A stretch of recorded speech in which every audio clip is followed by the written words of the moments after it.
Recently, the Federation was also involved with another event in Florida.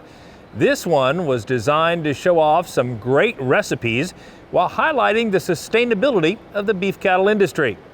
Let's take a look.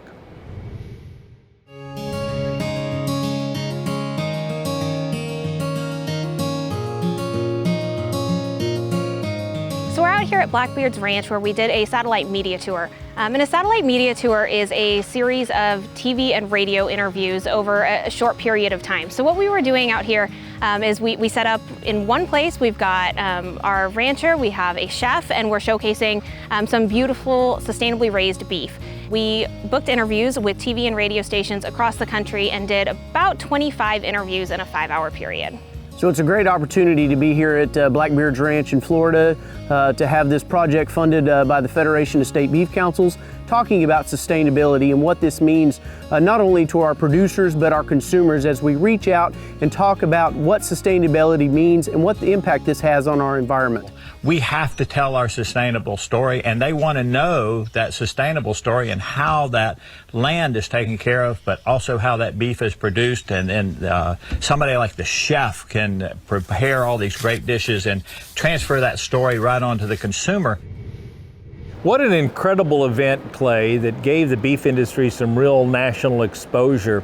I wanted to ask a question relative to sustainability. I know it's a topic you discussed during that video shoot. Why is it so important to help consumers understand what we're doing from a sustainability standpoint?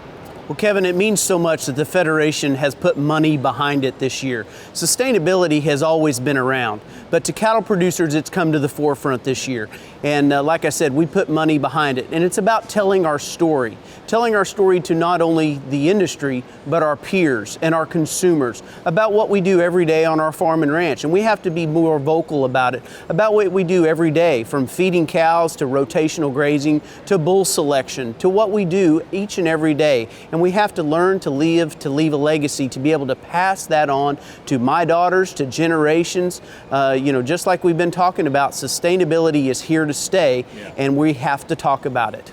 So I'm curious, what's your sense of how impactful it was to have both a chef, Hugh Acheson, as well as Florida rancher Jim Strickland as part of that discussion? Well, like we've said, it starts on the ranch with what Jim does on his ranch to bringing it to the plate, as we say, pasture to plate, from the cattle that we raise to the beef that's on that plate. And we have to show the consumers, like we know, many of them don't know where their food comes from, so we have to show them how it gets from pasture to plate and show them there. So that was a part of the satellite media tour where we were on radio, on TV, to show them how that product that we all love and love to consume got there for them.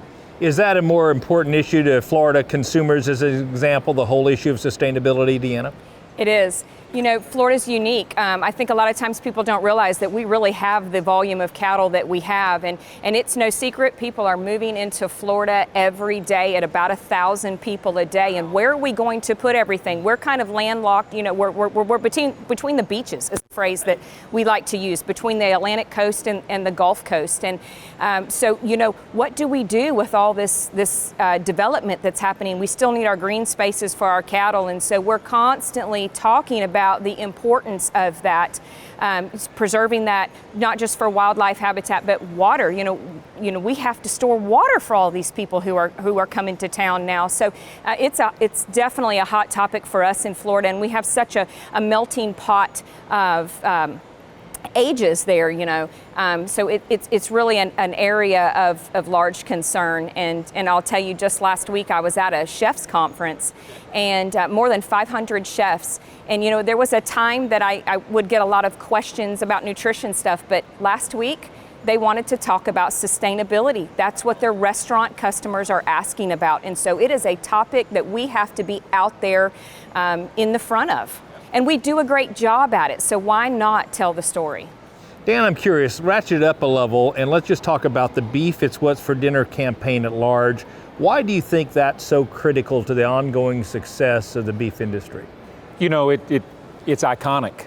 When you really look at it. And so when you look at iconic brands that are out there that we remember all the way from the childhood up, I'm pretty sure that most people that you would go up to, even though that you wouldn't expect, you could look at them and go, beef.